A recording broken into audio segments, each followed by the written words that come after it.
Good afternoon, everybody. Happy Monday. Happy Mexico City Football Day, as we have a special Monday Night Football edition with the 49ers and the Cardinals out of Mexico City tonight. Sorry being a couple minutes behind here. My schedule was catching up to me there, but hope you're happy to have you all joining us here for a Showdown edition of Establish the Show. I'm Gary Hartman, joined as always by Cody Main, the king of Showdown himself. How you doing, Cody? I'm good. I actually didn't know this game was in Mexico City until I started to write it up last night.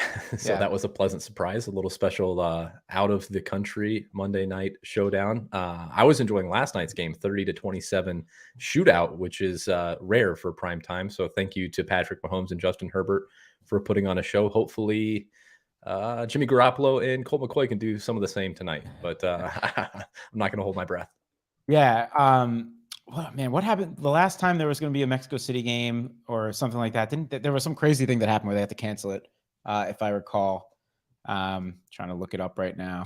I also just found out that it's an elevation, so it's like they're playing at like 7,300 feet. So I mean, we got to talk about all that fun stuff with not that these guys shouldn't be in shape at this point of the season, but elevation brings kind of a different element to these games, I think, a little bit. Yes. Oh, big time. It's higher than Denver. Yeah, it's crazy. Yeah. Oh, I remember, not the last Mexico City game, but the one two times ago, which was 2018, was that 54-51 Rams Chiefs game was supposed to be in Mexico City. And then there was like crazy weather. And then it ended up being like the best primetime game of our generation. Yeah. So, that was crazy. But yeah, this one, honestly, I think it's probably a good thing Colt McCoy is starting.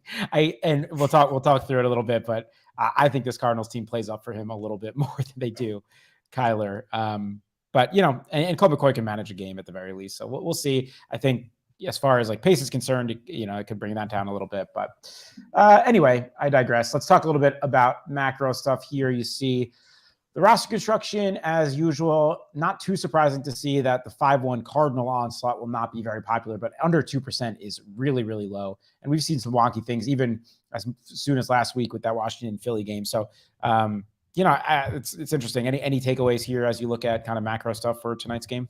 Yeah, I think you bring up a good point on pretty low utilization for the 5-1 Cardinal stuff. And on the other side, the 5-1 San Francisco stuff, you might look at this game from, kind of a spread perspective and looking at these two teams where you have one that, you can get excited about, or you can make a bull case for just about everybody on the San Francisco side. And then you look at just 10% utilization on the 5-1. I think that that's going to be a spot where people want to try and attack in GPPs. You might see that come up a little bit, but man, going through and writing up this team, I wanted to make a bull case for, George Kittle, Debo, Brandon Ayuk, Chris McCaffrey. Obviously, Elijah Mitchell had a great week last week. So I do think you could see that 5-1 utilization come up a little bit. And it's kind of a spot I want to attack. I just want to think through it in ways where I can be unique. And the reason why it's coming in with such low ownership is because, as we'll get into, there are a few good spots on this Cardinals side.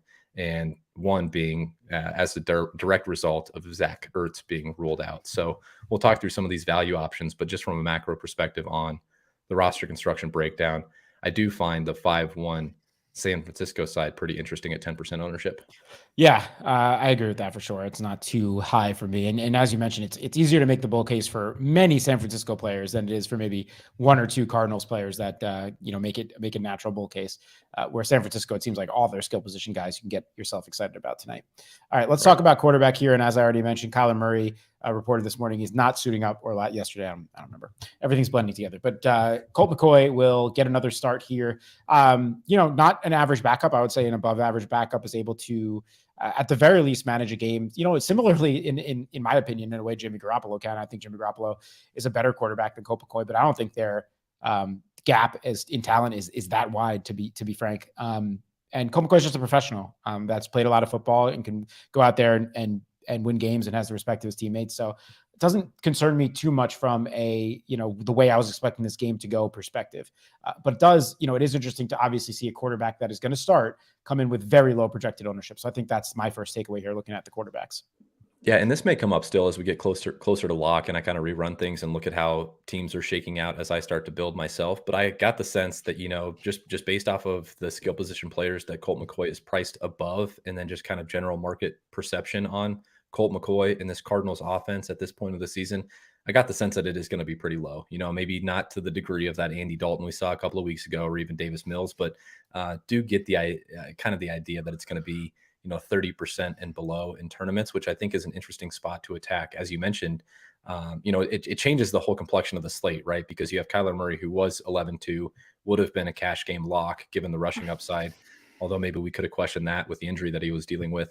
But it does change the complexion of the slate, because now I don't think Colt McCoy is really going to be rostered much in cash games. And I think he's going to get overlooked in tournaments, which might be a mistake. Both of these quarterbacks priced around 9,400, 9,600 there, as you see, under 10K. Generally spots where we, try and punish our opponents for overlooking these guys, because in a positionless format like Showdown, the quarterback position just offers so much inherent value, because obviously they're touching the ball on every play. So I haven't fully gone through a cash game build yet. I know I want Jimmy Garoppolo no matter what in that team, just given the team total and all of the offensive weapons that he has surrounding him. But as far as Colt McCoy goes, maybe I can throw it back to you. Do you think Colt McCoy, given some of the other options on this slate, is someone that you would want to roster in cash? I know at 23% ownership and being a starting quarterback, you're probably going to want some tournament exposure there. But what about in cash game contest? Do you have any interest in Colt McCoy at 9,400? Yeah, I'd have to break down construction a little bit more. But honestly, my instinct is, yeah, I'd be interested. Because game script, you look at the spread here, I think them playing from behind is a good thing in Colt McCoy's favor. You mentioned in your article about how Cliff gets really pass happy when game script calls for it. And he didn't, not getting Hollywood Brown like we expected, but having Hopkins clearly showed a little bit of a connection with Rondale. And yeah, I think I would be interested at low ownership too. We always talk about trying to get both quarterbacks in cash if it makes sense, both financially, and from a floor perspective. But if I am to choose one, obviously, even at ownership, it would be Jimmy G. I agree with you. I have in one of my season long leagues, Kyler's my quarterback, and I picked up Jimmy G over McCoy to start tonight. I don't think that's much of a decision point. And the fact that they are only $200 apart, if you are only going to play one quarterback, I think it would be foolish to say that's going to be McCoy. So.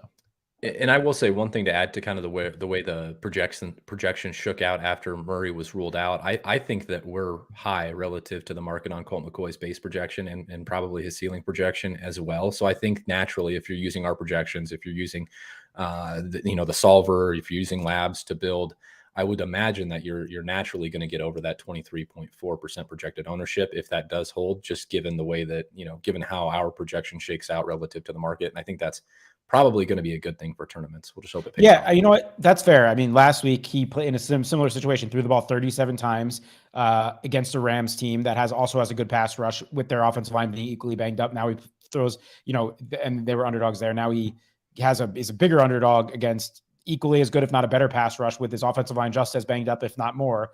And he only came out with almost 14, like a little less than 14 DraftKings points there. Mm-hmm. So it's a good point as from a floor ceiling perspective. He definitely could be a little murky for sure. Yeah. But, anyway, I think they're fine plays. I would consider using McCoy in cash, but again, I'd have to kind of play around with construction a little bit more. Where Jimmy G, I think I would definitely want in cash. From a tournament perspective, I would want to get over the field though at only 20-ish%. Yeah, agreed. Last thing I'll note on Jimmy G before we move on to running backs here is like Jimmy G, I think has some outside merit in large field tournaments for captain consideration because of all those options that I alluded to. And we'll talk about him individually here coming up, but he's just got so many pass catchers that you could see a situation where they're ultra efficient through the air. And as last week it was rushing touchdowns and field goals. This week, if it's passing touchdowns via Jimmy G, I think you could get a situation where at 9,600, he is, at least competes with top overall scoring honors and at a little bit of a discount from guys like CMC. I think he could be an optimal captain. 8.1% is kind of that break-even point. If it was, between 8 and 10%, I would be okay coming around the field or under. If I get the sense that maybe it gets squeezed out a little bit in some of the stuff that I'm playing, 5, 6, 7%, I'm a little bit more comfortable there. Yeah, agree with that. I also would say I wouldn't mind in 4-2 or 5-1s McCoy being my bring back, right? Like your instinct might be go to Hopkins or something like that. But if McCoy is able to spread the ball around, especially if it's a lot of garbage time and San Francisco is up by 2 scores for a lot of the second half, I could see McCoy kind of just compiling his way there to being the guy you need. So, it's an interesting way to be able to approach the slate as far as how do you think this game is really going to go. And there's not like there's a real home field advantage one way or the other here right. in Mexico City. All right, going on to running backs, obviously Christian McCaffrey, the star of the show here to me would be a cash game lock if the pricing makes sense, and you would know more than that than me. But, certainly has Elijah Mitchell now breathing down his neck for some base down work, which, he outsnapped or touched or outsnapped C-Mac last week. I don't remember which one it was, but he outdid him in one of those two areas. And you make a good point, and I think Evan made a good point in his column too. Like I don't expect Elijah Mitchell to take away any of the real high leverage touches, especially anything in the pass game. There'll be virtually no pass game work for Elijah Mitchell, but it's a good matchup, and he's in a very efficient, between the tackles runner. So it's an interesting, place to think. Yeah, I do agree. And from a cash game perspective, just to get that out of the way quickly, I'm playing around with kind of two different constructions. And one of them is punting at captain to fit in all the guys that I want. And the other one, of course, would be playing Christian McCaffrey at captain and making, one or two cuts here or there throughout the rest of the lineup in order to make that Christian McCaffrey captain team work.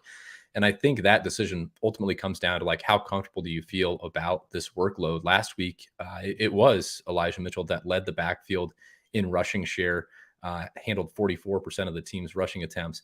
However, as you alluded to, and this is the important thing, Christian McCaffrey is getting all of the high leverage stuff, and not just the stuff inside the 5-yard line. It's all of the stuff that would indicate he is going to be utilized in those situations if and when the team finds themselves there. It's the routes run, which was 73% last week. It's the target share, which was 21%. Even short down and distance, long down and distance, 2-minute snaps. All of that stuff is favoring Christian McCaffrey, and I think it was Dwayne McFarland, who does utilization reports for My Fantasy Life and PFF. He made it a great observation that basically if you assume that the early down work is going to be split roughly 50-50 between CMC and Elijah Mitchell, he's still basically Austin Eckler. You know what I mean? And Austin Eckler is still a great fantasy asset. So maybe he is not peak 100% bell cow Christian McCaffrey that we saw when he's putting up 25, 30 DraftKings points per game, as basically a floor, but he's still somewhere along the lines between that and what we saw from Austin Eckler last night. So to me, absolute cash game lock. Easily the best overall play on the slate, in my opinion. You're going to have a hard time even at 20 to 21% captain ownership, not having exposure across a portfolio of lineups. This to me is another one of the situations where we kind of talked about with Derrick Henry, where if you want to take a leverage stance on Christian McCaffrey and want to get overweight, maybe that overweight position is coming in 40% captain or 60% captain. If you really want to take a hardline stance on him being tonight's best overall play, or maybe your total ownership comes in close to that 70 to 80%, but maybe a lot of it just comes at the captain position. It reminds me a lot of, was it last Monday nights with the Packers Titans with Derrick Henry? Yeah, exactly. So it reminds me a lot of that. And I said I thought that was good chalk, and it turned out to be good chalk. I think that these situations are a little bit differently, but I still feel similarly when looking at this 20% captain number. I don't, as you said, I don't mind taking a stand over. I do think in those instances, Henry had a higher floor. I think C-Mac has a higher ceiling here, but similar spots overall. The other difference obviously is Henry didn't have a backup breathing down his neck for baseline work, but he did right at the beginning of that game have DeAndre Hilliard get a passing touchdown. So that leads us into this kind of question. Would you play these two guys together? Absolutely. I wrote about in the article that I was considering a doc, and I still might have a doc with CMC at captain, but now it's a 10-point. When I wrote it up, it was an 8-point spread. I was still expecting Kyler to play, and maybe that's not as big of a negative as the spread would indicate, but I think now it's 10 and a half in some spots. I think that there are more outcomes now where this game does end up getting out of hand. And if it does get out of hand, they've shown a willingness already that they know CMC is going to be a big contributor for them down the stretch in a playoff run. And there's no reason to give him 20, 25 touches in a game where they're already ahead. And if they are ahead, we're going to see this team really establish the run. It's going to be a 40 to 50% pass rate at most. And that's going to mean a lot of rushing attempts in positive script. And I think a lot of those go to Eli Mitchell. And I also think it's going to be a little bit more unique because of the options that Eli Mitchell is priced around. Now, last week, Eli Mitchell was $200. This week, he's $5,800. And that makes it a little bit more difficult to play. And because of that, I think it's going to come with lower ownership. So at least in terms of MME sets, I'm still considering a minor dock when CMC is captain, but them together, especially both as flex, even when one is a captain, I think is perfectly fine on tonight's slate. Yeah, agree there. Nothing to add. All right, let's talk about the Arizona side. We really saw a return. Well, first of all, the strange Eno Benjamin wave was, I believe, happened after. Regardless, we saw a return of James Conner into the bell cow role there in Arizona, really with only Keontae Ingram now behind him. You expecting more of the same kind of dominant snap share here for Connor here tonight? And how do you feel about the Arizona backs? Yeah, he was a part of the team still during that Week 10 game, was he Yeah, not? I believe he was. Yeah. Unless my research led me astray, but I think No, I think he was. I think they waived him the next day, right? Or they something like waived him that. the next day. Yeah, he was. So he was on the team. Was completely phased out. Only handled 1% of the team snaps.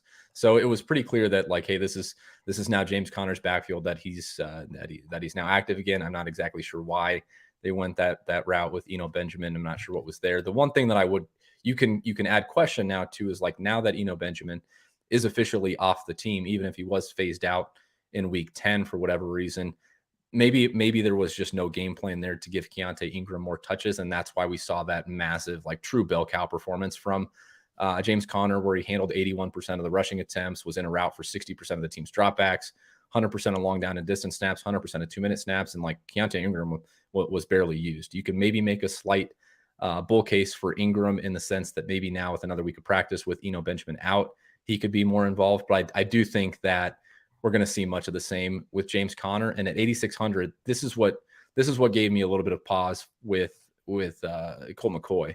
He's $800 cheaper, and I think the role is so safe for Conner that he might be a better floor option than even a quarterback in the same offense. I don't know. Is that a bad take with Conner, or would you rather have Conner over Colt McCoy? It's an interesting take. I understand where you're coming from the floor perspective there. Yeah, the usage should be really good on Connor. I think I would lean towards McCoy on the floor, just leaning into the 10-point spread, what they're going to have to do to compete in this game, and just the fact that San Francisco still has a very strong run defense. So just playing into those couple factors. But I do understand. And Mateo makes the point that Connor did very well in this exact matchup last year. So I guess 4 touchdowns in 2 meetings. I'll take his word for that. So you can make an argument either way from that perspective, but I do think they don't work so well together unless you're going into like 4-2, 5-1 stuff for Arizona. Yeah, he could be involved in the passing game a little bit, especially now with Eno Benjamin out of town. But Arizona has enough weapons where McCoy's going to be willing to push the ball downfield, especially if game script calls for it. And also the dump off stuff, I don't think that goes to Connor as much as it does some other running backs, right? That's going to go to Rondale, might go to McBride a little bit.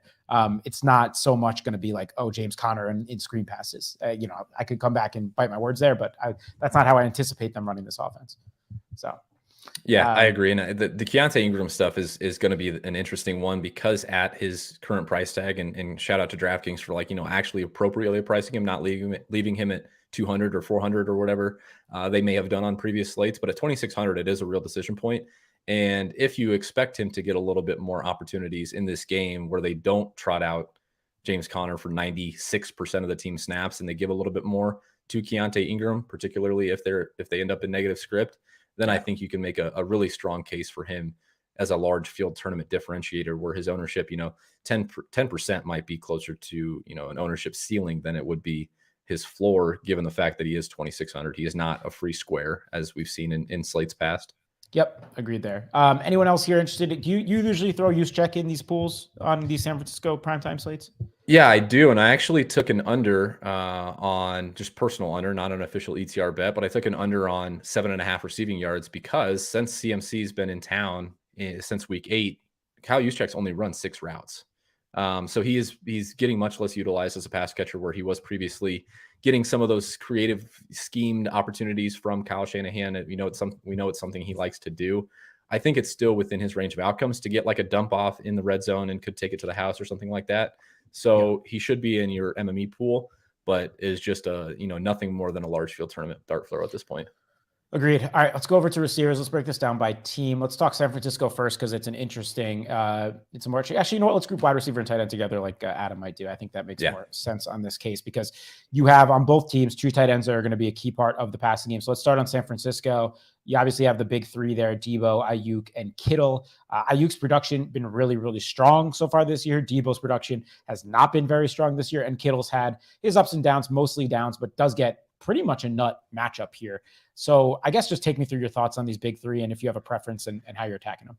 Yeah, and another reason why the Colt McCoy in cash thing isn't so clean is because you do have Debo at 8,200, you have Ayuk at 7,600, if that's more your flavor. But I Right. think either one of those guys makes sense as a cash game option as well, though the skill position and the inherent nature of this game brings about more risk, because you could see a situation where if San Francisco gets up early, maybe 2 scores early, there's just not enough passing attempts, not enough volume for them to get there in the box score.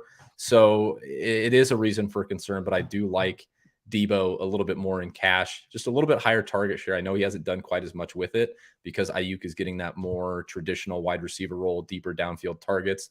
But the rushing share is still there, right around 10 to 12% for Debo. The target share is still there, and I still trust him to do more when he has the ball in his hands. So the fact that he's got the low ADOT, the high percentage targets, and his ability after the catch, I think keeps him a little bit more in play in cash. I think that's also going to lead to a little bit higher ownership percentage on him. And that brings me to George Kittle in tournaments, man. He's $1,200 cheaper than Samuel, $600 cheaper than Ayuk. I think the fact that he completely dudded out in prime time last week will at least will influence ownership a little bit. We don't see the field as paralyzed by recency bias as they've been in the past. But I still think the fact that failure was public in prime time last week. You look at the box scores, you see the 3.1 DraftKings points. You're like, dang, I can get up to Ayuk, I can get up to Samuel. I don't need to play Kittle. But you mentioned the nut matchup. This is the spot. If there is a spot for George Kittle to ever get right, it's in this game against a Cardinals secondary that allows the league's most DraftKings points per game to his position. So I love George Kittle in tournaments.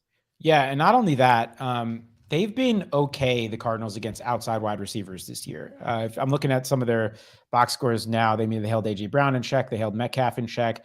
Olave had a big game against them, but he obviously moves around a little bit. DJ Moore, Cooper Kupp, they held to 4 for 44 in week 3. Devontae Adams, they held for 2 to 12. So I think that more falls into Ayuk here tonight. As Debo, they kind of move around the field. Ayuk's been a really productive outside receiver right now. I think he's very clearly my least favorite of these 3. And I know that's crazy, with considering he's been by far the most consistent production, especially when you bring in Christian McCaffrey's role in the pass game, that direct matchup, and just ownership of it all. I'm terrified of missing out on Debo's ceiling. So making a hard stance below him on a 1-game slate is frightening to me, because we know that he could so quickly become optimal on 2 plays or something like that. Can Debo Samuel. And then Kittle, when you get the less ownership, you get the cheaper price and the matchup. I agree with you, probably my favorite of these 3. So I think that kind of leaves Ayuk as the odd man out for me. I mean, obviously it's a 1-game slate. I'm not ruling anyone out. But there you go. Eric's telling that Byron Murphy is helps out Ayuk a lot for sure. And I'm sure he will, but regardless, I still think Ayuk would be my least favorite of these 3. And the thing is with showdown slates, where these guys are all relatively bunched up in price, relatively bunched up in ownership, in order to get kind of a leverage stance on one or 2 of them that you like, you might have to completely, take a hardline stance and fade one of them, or at least come in well underweight. And I think that's an interesting take. If you, if you just want to have an overweight position on Debo and Kittle, that probably means you're coming in well underweight on Ayuk, unless you're just overweight on this pass game as a whole. And I haven't built any teams yet. I don't have any MME sets run yet, but I have get the sense that because of how much Kittle exposure I want in this game, that I am probably going to end up underweight on somebody like Ayuk. Yep. All right, let's talk Juwan Jennings here, back in as the very clear number 3 receiver. Not so cheap though at 4,400, but keeping his ownership somewhat in check, only 14%. Seems okay for somebody that'll be on the field in all 3 receiver sets. Basically, has had a consistent role. Not sure if you have any takes on him or anyone else kind of down the list there for San Francisco. Yeah, I think the fact that he finally got priced up, and he was $600 in last week's primetime slate, that was largely just a result of him having been ruled out in the game prior. So in week 9, he didn't play, came back at $600 in week 10, and was kind of chalky for one of those punt options, even with Eli Mitchell down there at 200. The fact that he's 4,400 is going to serve to at least keep his ownership in check. So he is, completely out of consideration in cash game contests, but at least now at $4,400, the ownership will be low, and that kind of makes it a little bit nicer for large field tournaments. So I will have some large field tournament exposure to Juwan Jennings, and that will mostly be a result of lineups where I'm prioritizing the 49ers pass catching core. Yeah. Okay. Agreed there. Punts here, I guess we have, I don't know who's For the backup tight end here, we got a projection on Croft and Werner. I guess there's a bunch of guys here. I don't know what that depth chart currently looks like. Yeah. I think it's Croft and Warner would be the two guys behind Kittle. Yeah. Again, they should probably make your MME player pool, and you probably should, if you're really stressing about making lineups unique, they should probably make your player pool if you're 150ing, and you should probably set an ownership cap just so your lineup constraints, your ownership constraints don't force 15 to 20%. But I think having 3 to 5% of these guys is okay. Cool. All right, sounds good. Arizona side here, it looks like we're a week away from getting the Hollywood Brown return, so that does leave DeAndre Hopkins. This is the clear alpha. I think he would be either way, but Marquise Brown had a dominant target share early on this season, so I think it helps Hopkins here for one more week. And no real drop off from target share from Kyler to McCoy for D-Hop here. Thoughts on Hopkins and the rest of the Arizona receiving core here? Yeah, for D-Hop, the role has clearly been insane since he's come back from the suspension. A 32.9% target share, 45.8% air yard share. He's actually got the 4th highest Whopper weighted opportunity ranking since returning from the suspension. So he did come right back off the peds and ended up getting an awesome role in this offense.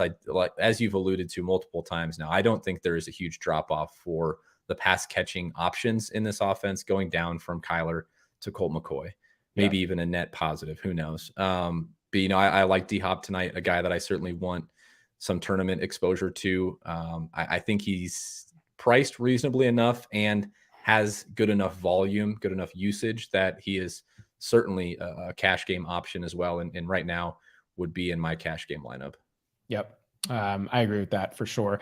Rondale, really strong PPR role, and obviously DraftKings full point PPR. We were, there's a lot of offseason talk about expanding out his ADOT, which was, laughably low last year. Now the targets the last couple of weeks have been insane. 13 last week, 10 this week, and now we got another 10-point game where they're expected to be playing from behind. I talked to you about how I think Rondale is more of that kind of safety blanket here on this offense, more than kind of a running back check down would be. I kind of like him here at only 6,600, 34% total ownership, not too much in my opinion.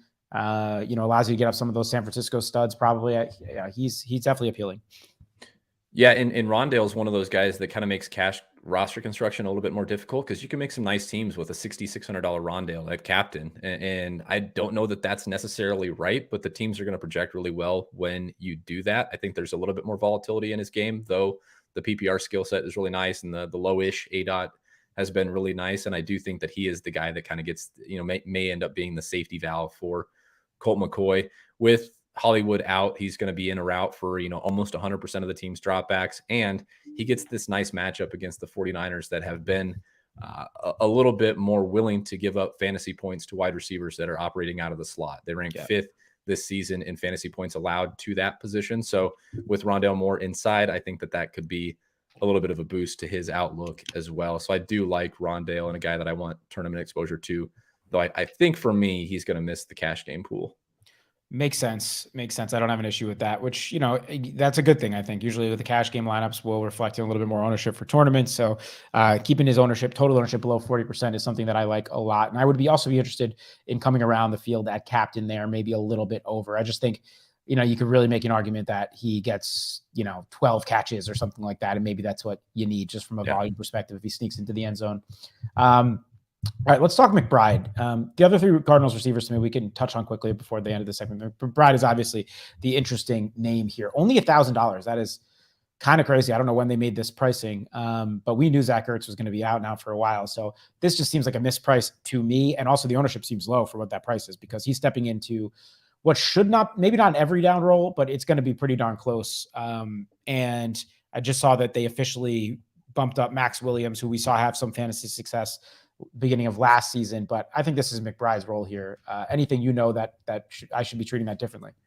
Yeah, we will see Max Williams involved. We will see Steven Anderson involved, but I think it will be minimally. I think that you alluded to, this is Trey McBride's role. We saw it last week with Zach Ertz exiting early. He ran around on 76% of week 10 dropbacks. Didn't necessarily get targeted like we may have thought, but I think another week of practice, another week with him operating in practice as the team's tight end 1. And we know that, target rates on a game by game basis can be relatively fluky. So I'm not reading too much into him not being targeted all that much last week. at 1K, he's a cash game free square. I think he projects well enough that, as I've mentioned already on the show, that I think that the cash game roster construction with him at captain is a really strong team because of what it allows you to get around him. And, I think because of that, you mentioned the ownership stuff in tournaments. We've seen the field be a lot sharper on these quote unquote free squares, the guys that were just simply left too cheap. And, we see 24%, maybe in slates past, maybe in seasons past that would hold. But I will say, like, I know in the stuff that I'm playing, in the $100 single entry stuff and the $200 single entry stuff, and smaller field in general, regardless of entry cost, he's going to be closer to 40%. He just makes every construction work. People will play that 24% ownership or 30% ownership and tell themselves that they've got 5 other spots to get different, which is probably something I'll be telling myself tonight as well. So I do think that in tournaments, you need to be cognizant. I'm not saying don't play him, but you just need to be cognizant of the pieces that you have around him, because if you start getting into the CMC plus Trey McBride, plus, you're going to start getting into really, really chalky roster construction and lineups that are really likely to be duplicated. Yeah, I mean, obviously not the exact same because Randall Cobb was the stone min last week, but I still think he was underowned when he came in at it was ridiculous. He should have been like 70, 80% at 200 because he had such a floor, and he had a good game. But it's Trey McBride's not Randall Cobb, but with even potentially more receiving competition there, but still it's a really cheap price that I will not be overthinking personally. We've seen this now a couple of times, and it is just pricing mistakes. Sometimes it's guys coming off IR.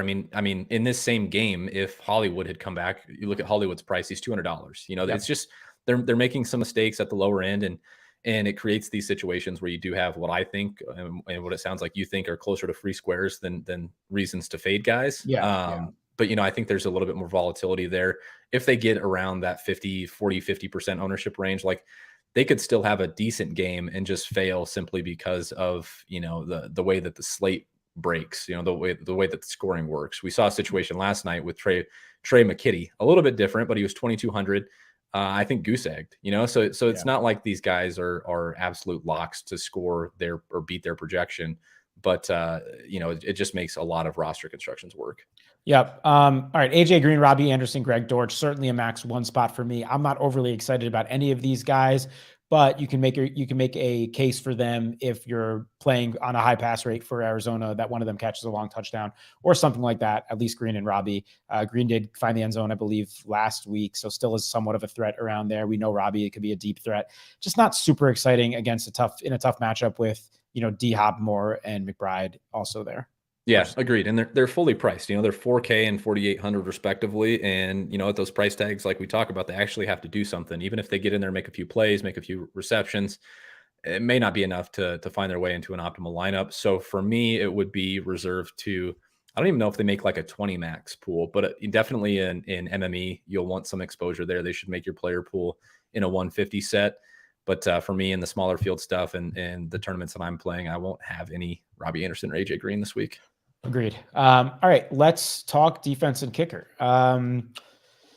Let's get them both up at the same time here. So 49ers defense obviously leading the way in price. Not sure what the weather is looking like in Mexico City tonight as far as the kickers are concerned, but how are you approaching the special team spots here? Yeah, I think Gold is an interesting cash game option. He's kind of the point that you have to get to if you are playing that Christian McCaffrey captain team. I think he makes for a strong option as you end up getting off of one of the other San Francisco plays. So you're probably doing like a 1v1 there if you have the Christian McCaffrey captain team of like dropping down from an Ayuk to a Robbie Gold type of situation. And I think that cash game roster construction makes a lot of sense. As we talk about, I think the kickers have a relatively safe floor in this format. And, it can happen sometimes where there's only touchdowns scored in a game and all of a sudden you've just got 3 or 4 extra points and you're kicking yourself for playing the kicker. But more often than not, they are going to get a few field goal opportunities. And I generally like to target the team that is favored, the team that has the higher team total, and just hoping for more shots on goal there. So I do like Robbie. He will be pretty owned in tournaments. And conversely, on the other side, generally we see the underdog kickers a little bit less owned, so they make a little bit more sense in tournaments as well. I know you kind of like to attack the teams that might have success between the 20s, but don't necessarily have the closers to get it done. and in altitude, it might make sense to have a little bit more exposure to these kickers. Yeah, Prater's back here too tonight. You know, and has a big leg. Looks like weather's actually fine tonight. Mexico 61 and like no wind. So, you know, especially early on, if Arizona's trying to just get points on the board, could see Prater being, you know, for sure a option. Yeah, Jason makes the point about the altitude as well, where, you know, we might be able to get 50, 60 yarders in here tonight. All right. Defense concern. San Francisco would be the one that I think would sniff the cash radar. Obviously Cardinals would be asking a lot. But that said, you get a $1,600 price difference. How are you approaching the defenses here tonight? Yeah, I think I'm going to end up having a decent bit of exposure to the 49ers DST, though they are, you know, relatively chalky. 23%, I think, is kind of about the break-even point for me on a 5K defense. But as I noted in the article, and as Evan talked about in his matchups column, the Cardinals are just decimated on the offensive line. You know, Colt McCoy might be okay to manage a game, but I think there are turnovers likely here. I think that there are sacks likely here. And if you run a little hot and end up getting one of those returned for a touchdown, or end up just racking up sacks and turnovers, you could see a situation where a 5K defense ends up being optimal. The way that I'm going to choose to play it is 49ers DST, mostly in the 5-1 lineups that I have.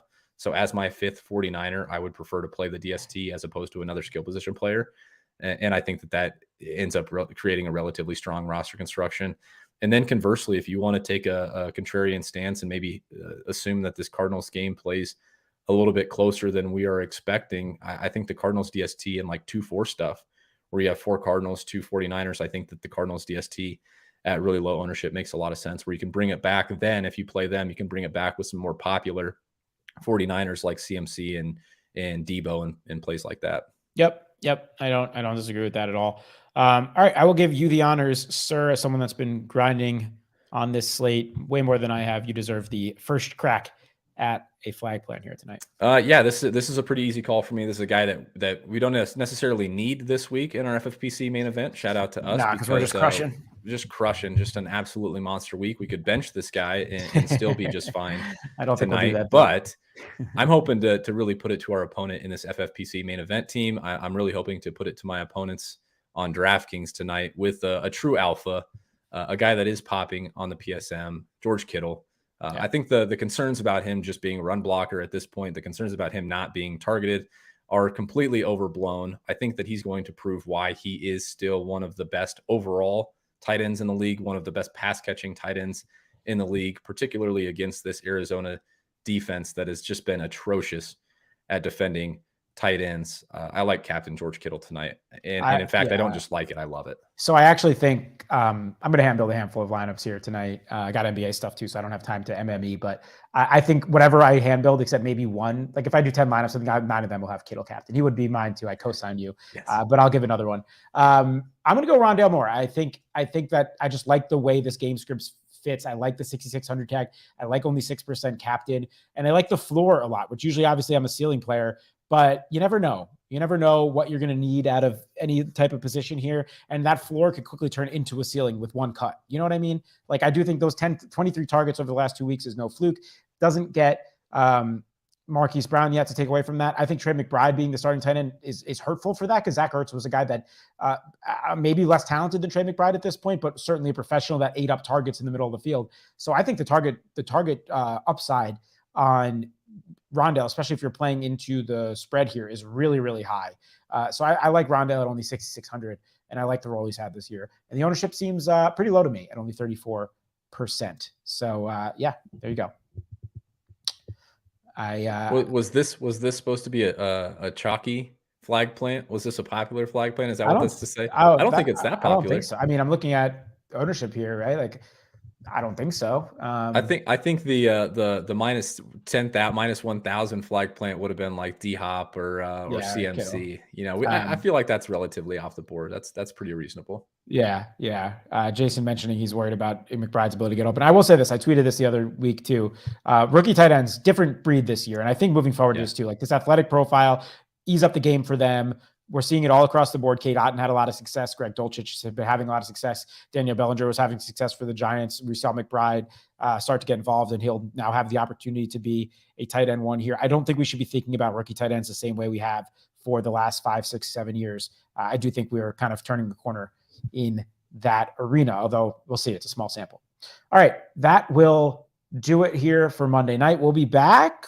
Oh, no, I guess it'll be Dink and Leone with the Thursday night Thanksgiving drinking show. No Thursday night showdown. The focus, as it should be, will be the focus will be on the 3-game slate, and we'll take a back seat to those guys as we should, and allow everyone here to enjoy the full 3-game slate for Turkey Day.